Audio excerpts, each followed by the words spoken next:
நமசிவாய் நமசிவாய். அதாவது கர்ணாம்பட்டை அடுத்து சென்னராயன் சுவாமி கோயில் அதி அற்புதமான ஒரு நிகழ்ச்சி நடைபெற்று கொண்டிருக்கிறது. இந்த ஒரு நல்ல நாளில் வந்திருக்க பக்த கோடிகள் அனைவருக்கும் அதாவது உடல் சார்ந்த நோய் கண்ணுக்கு மருந்து விடும் நிகழ்வு நடைபெற்று கொண்டிருக்கிறது. இந்த நிகழ்ச்சியில் கண்ணுக்குனாக்கா கண்ணு மருந்து மட்டும் நினைக்கிறாங்க. இது கண்ணை அடுத்து நம்ம உடம்புக்குள்ள இருக்க உள்ளுறுப்புகளெல்லாம் கூட போய் நம்ம உடம்பை ஆரோக்கியமாக வச்சுட்டு இருக்குது. இதில் ஏற்கனவே 16-17 மாதமாக தொடர்ந்து நடைபெற்று கொண்டிருக்கிறது. இதை பற்றி விரிவான விளக்கத்தோடு டாக்டர் வந்திருக்கிறாரு. அவர் உங்களுக்கு சொல்லுவார். இப்போதைக்கு நீங்கள் கேட்கலாம். ஐயா வணக்கம். ஐயா வணக்கம் சார். உங்கள் பேர் சொல்லுங்கள் ஐயா. என்னோட பேர் உதயகுமார், திண்டுக்கல் மாவட்டம். Okay sir. ஐயா இந்த மாதிரி கண்ணுக்கு மருந்து விடுற நிகழ்வு இது இல்லையா, இதை பற்றி இங்கே வந்துட்டு இருக்கிற ரெகுலராக தெரியும். புதுசாக என்னை போல் பார்க்குறவங்களுக்கும் புதுசாக பார்க்குறவங்களுக்கும் இதை பற்றி நான் விளக்கத்தை கொஞ்சம் சொல்லுங்கள். சரிங்க. இந்த பச்சிலை வைத்தியமானது ஒரு 90 வருடமாக பரம்பரையாக ஒவ்வொரு அமாவாசை அன்னைக்கும் எங்களுடைய தாத்தா காலத்திலேருந்து எங்கள் கிராமத்தில் இன்றைக்கும் நடந்துகிட்டு இருக்கு. ஒவ்வொரு அமாவாசை என்றும் திண்டுக்கல் பக்கத்தில் அன்னசமுத்திரம்ங்கிற எங்களுடைய கிராமத்தில் இன்றும் தொடர்ந்து நடந்து கொண்டுள்ளது. தாத்தா, பெரியப்பா, அப்பா, அண்ணங்க, நாங்கள் அப்படியே 3வது தலைமுறையாக இந்த வைத்திய முறை செய்து கொண்டுள்ளோம். இது மெயினாக பார்த்தீங்க அப்படின்னா ஒரு விஷக்கடி மருந்து, பச்சளை சாறு மருந்து கண் வழியாக விடுறோம்.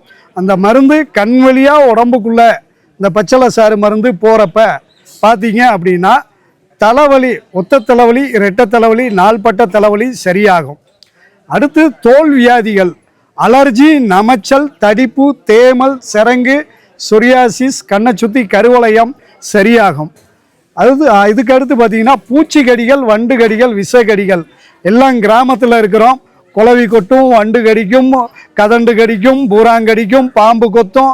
இந்த விஷக்கடிகள், பூச்சிக்கடிகள் எல்லாமே இந்த மருந்து கண் வழியாக உடம்புக்குள்ளே போகிறப்ப சரியாகும். அடுத்து பார்த்தீங்க அப்படின்னா பெண்களுக்கு மாதவிடாய் காலத்தில் ஏற்படக்கூடிய தலைவலி, வயிற்று வலி சரியாகும். அடுத்து அந்த மாதவிடாய் நாள் சீக்கிரம் வருது, லேட்டாக வருது, அடிக்கொருக்க வந்துக்கிட்டு இருக்கு அப்படிங்கிறதும் சரியாகும். பெண்களுடைய அந்த வயிற்று பிரச்சனைகள் சரியாகும். இது தாண்டி கண் வழியாக மருந்து போகிறனால அந்த கண்ணில் உள்ள கிட்ட பார்வை, தூர பார்வை கொஞ்சம் கொஞ்சமாக சரியாகும். இதை தாண்டி சதை வளருது, புறை வளருது, நீர் வடிகிறது, நீர் வறண்டு போகிறது, கண் நரம்பு பிரச்சனைகள் சரியாகும். இது எல்லாமே பார்த்தீங்க அப்படின்னாக்க நாம் தொடர்ந்து கிராமங்களில் பண்ணிகிட்டு இருந்தோம். ஒரு 90 வருஷமாக கிராமத்தை விட்டு வெளியில் வரல. இப்போ ஒரு 25 வருடங்களாக தான் இந்த வைத்திய முறை வெளி உலகுக்கு வந்தது. அதுக்கு எங்களுக்கு ஒரு அந்த வெளி உலகுக்கு வர்றதுக்கு காரணமாக இருந்தவர் வேதாத்ரி மகரிஷி அவர்கள். 2001 வாழ்க வளமுடன் நிறுவனர் வேதாத்ரி மகரிஷி அவர்களுடைய கண்ணில் இந்த மருந்து ஒரு 6 மாதங்கள் தொடர்ந்து மாதம் ஒரு முறை எடுத்தாங்க. அதற்கப்புறம் வாழ்க வளமுடன் அமைப்பு மூலியமாக தமிழ்நாடு முழுக்க இருக்கக்கூடிய அறிவு திருக்கோயில்கள் மனவளக்கலை மன்றம் மூலியமாக இந்த நிகழ்ச்சியானது 2001 நடந்துகிட்டு இருந்தது. இப்போ என்னென்னா அங்கே மருந்து ஊற்றின சிலர் எங்களுக்கும் இதாக இருக்குது, சிறப்பாக இருக்குது, பிரச்சனைகள் சரியாகுது, எங்கள் பகுதிகளுக்கும் வேணும் அப்படின்னு கேட்குறனால நிறைய இடத்துல 2016-17 கேட்குற இடத்துக்கு, ஏன்னா அங்கே மனவளக்கலை மன்றமோ வாழ்க வளமுடன் அமைப்போ இல்லை. சிலர் தனியார் அவங்களே விருப்பப்பட்டு சொந்தமாக எடுத்து நடத்துகிறேன்னு சொன்னனால அப்படியும் நாம் செஞ்சு கொடுத்துக்கிட்டு இருக்கிறோம். அதில் இங்கே நமக்கு குடிபள்ளி கோயிலில், பெருமாள் கோயிலில் பார்த்திங்கன்னா கடந்த 1.5 வருடமாக இந்த நிகழ்ச்சி ரொம்ப சிறப்பாக நடந்துகிட்டு இருக்குது. கூடவே எங்கேயும் இல்லாமல் இங்கே நம்ம பெருமாள் கோயில் ஒன்று, நிகழ்ச்சி முடிஞ்சோன்னு அன்னதானமும் இவங்க கோயில் நிர்வாகத்தின் மூலியமாக சிறப்பாக நடந்து கொண்டே இருக்கிறது. மக்களும் பார்த்திங்கன்னா ஆரம்பத்தை விட இன்றைக்கி ஒரு 4 மடங்கு அதிகமாகி தான் வந்துகிட்டு இருக்கிறாங்க. நீங்களே அது பார்த்துருப்பீங்க. இது ஒன்று. அடுத்து இந்த மருந்து இந்த மாதிரி உடல் வழியாக போகிறதுல சில, ஏன்னா பச்சளை சாறு மருந்து கண்ணில் எடுக்கிறோம் அப்படிங்கிறனால பத்தியம் சொல்லுவாங்க. அந்த பத்தியம்ங்கிறது தோல் வியாதிக்காரங்களுக்கு மட்டும்தான். தலைவலிக்கோ கண் பிரச்சனைகளுக்கோ பத்தியம் கிடையாது. தோல் பிரச்சனைகள் இருக்கிறவங்க மட்டும் செரிமானத்தை லேட்டாக்கக்கூடிய உணவுப் பொருட்களை தவிர்க்கணும். புளி, தயிர், கத்திரிக்காய், கருவாடு, மொச்சக்கொட்டை, தட்டைப்பயிறு, சுண்டல், காராமணி இந்த மாதிரி செரிமானத்தை லேட் பண்ணக்கூடிய பொருட்கள் அசைவ உணவுகளை தவிர்க்கணும். சில்லுன்னு ஐஸ்கிரீம், ஐஸ் வாட்டர் எடுத்துக்கக்கூடாது. இதுதான் அவங்க கொஞ்சம் சீக்கிரம் செரிக்கக்கூடிய உணவுப் பொருட்களாக பருப்பு குழம்பு, கஞ்சி இந்த மாதிரி சீக்கிரம் செரிமானம் ஆகக்கூடியதாக எடுத்துக்கிட்டு இருந்தாங்கனாலே அந்த தோல் பிரச்சனைகள் சரியாகும். இது போக ஒரு வேப்பந்தலை ஒரு கையளவு, குப்பமேனி இலை ஒரு கையளவு, 10 குருமிளகு அம்மியில் தண்ணி விடாமல் அரைச்சி அந்த தோல் பிரச்சனை இருக்கிற இடத்துல தடவிட்டு நைட்டு தூங்கிட்டு காலையில் கடல மாவு இல்லை பைத்த மாவு போட்டு குளித்தா போதுமானது.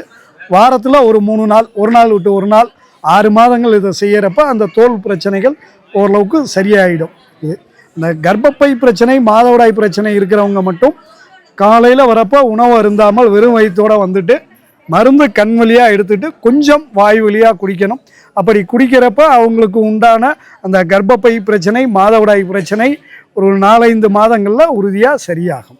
சார் இது வந்து பார்த்தீங்கன்னா எத்தனை வயசு குழந்தையில இருந்து அதிகபட்சம் எவ்வளோ வயசு வரைக்கும் இருக்கிறவங்க இதை பயன்படுத்திக்கலாம்?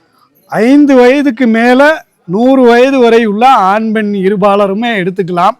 அடுத்து இந்த மருந்து மூலிகை சாரானது மேற்சொன்ன பிரச்சனைகள், அந்த ஒரு 70-80 பிரச்சனைகள் சொல்லியிருந்தேன், அது இருக்கிறவங்க தான் எடுக்கணும்னு இல்லை. 5 வயதுக்கு மேலே 100 வயது வரை உள்ள யார் வேணும்னாலும் மாதம் 1 முறையோ இல்லை மாதம் 2 முறையோ எடுத்துக்கலாம்.